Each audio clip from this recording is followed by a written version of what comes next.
60 বছর বয়সী জেফ বেজোসের বিলাসবহুল বিয়ে ও পরিণত বয়সের লাভ স্টোরি।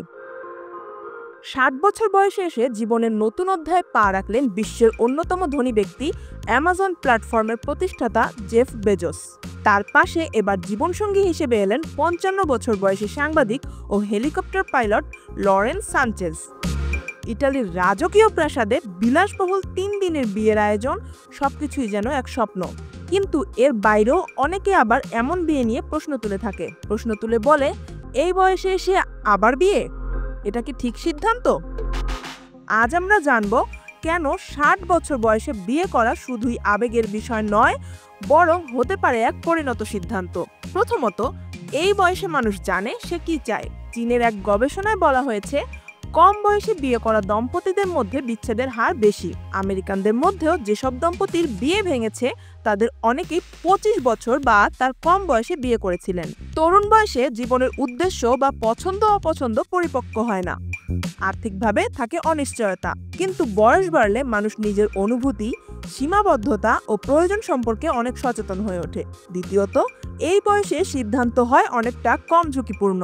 জেফ বেজোসের মতো কেউ যখন 60 বছর বয়সে বিয়ে করেন, তখন এটা নিছক প্রেম নয়, এটা হয় পরস্পরের প্রতি দায়িত্ব, শ্রদ্ধা আর এক ধরনের মনের মিলের প্রতিফলন। তারা আর আর্থিক নির্ভরতায় নয়, বরং মানসিক সমর্থন খোঁজেন, আর এটাই সম্পর্ককে দীর্ঘস্থায়ী করে। তৃতীয়ত, সমাজ বদলাচ্ছে, প্রেমের সময়সীমা নেই। বয়স বাড়লেই ভালোবাসা থেমে যায়, এই ভুল ধারণা ভাঙছে এখন।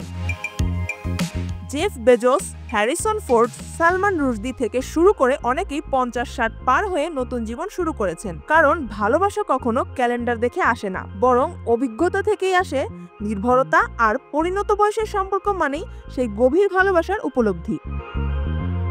লরেন্স সানচেজ শুধু একজন সাংবাদিক নন, তিনি নিজেও একজন প্রতিষ্ঠিত উদ্যোক্তা ও পাইলট। এই বয়সে এসে তারা দুজনেই নিজের মতো করে গড়ে তুলেছেন জীবন, তৈরি করেছেন আলাদা পরিচয়।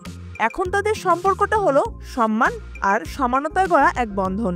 ন্যাশনাল জিওগ্রাফিক এক প্রতিবেদনে বলেছে, বয়স্ক দম্পতিরা নিজেদের চাহিদা নিয়ে সচেতন থাকেন। তারা বুঝে নেন সম্পর্ক কোন জায়গায় দাঁড়িয়ে আর কোন সীমারেখায় দাঁড়িয়ে থাকতে হবে। সেই পরিপক্কতা থেকেই আসে স্থিরতা, পারস্পরিক সম্মান। জীবনের শেষ প্রান্ত নয়, বরং নতুন শুরু হতে পারে এই বয়সে এসেও। জীবন তো আসলে এক যাত্রা, আর যাত্রার সঙ্গী কখনো দেরিতে এলে সেটা ভুল নয়, বরং সময় মতো এলেই হয়তো সে সবচেয়ে সঠিক।